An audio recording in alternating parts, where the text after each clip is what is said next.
ამდენი მოწმინდება დამთავრდა, უნდა შემოვიდე ამაღამ შენში. შეხედე ამას რა შეხედე რა. დომინოს რო გაქვს ახლა შენ უგზარი? სოსო ბოდიში და არცალია მაგას. შენი ქალოს ახსნი. და ეგ ტყემალი რომ მიალპახეს და კარტოფილს კიდე უტყებლო დარჭამ. რითი გაგიკეთო ტყემალი რითი? ჩამომიკრიფი ადამიანს და ეგ დომინო მერე ითამაშე მერე. ავედი რა უხერხული. დაჯე კაცო მანდა რა არის უხერხული. შენ კიდე ქალო ასდილობა ისწავლე ამ სიტყვების შერჩევა. ჩემი წილი ყველაფერი ვიცი მე გენაცვალე.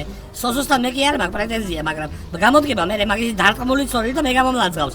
თქვენთან როზის რატომ არ აგდებო და რა ვქნა რა უთხრა. და იგი შეცოლს დარტყმული. აი 69 რა. შენ შეგ არცად არ შევალ მე. შენ კიდე არ აკავს შაში ხოხედა და გადი. აჰა. გაგა შაშები და გაგა შეშებში. ადექი ხლავე ჩამოკრიფეთ ყემალი თორემ არ ვიცი რას ვისავ. გადმოხდი. ვერ ეგირსები მაგას შენ, ვერა, ნუგზარატუაებო. ჩემს სიკვდილს არ გაგირსებ. მე უნდა გაგასვენო დოლგარმონი დამჩემი სიმწრით აშენებული სახლიდან. შედი მეთქის შედი. არ შევალ, სანამ ტყემალს არ ჩამოკრებ და არ შემომიტან არ დაგანებებ თავს. აი ეგრე, ადექი, ახლავე ადექი მე შეგელაპარაკები. რას შვები? ვაი!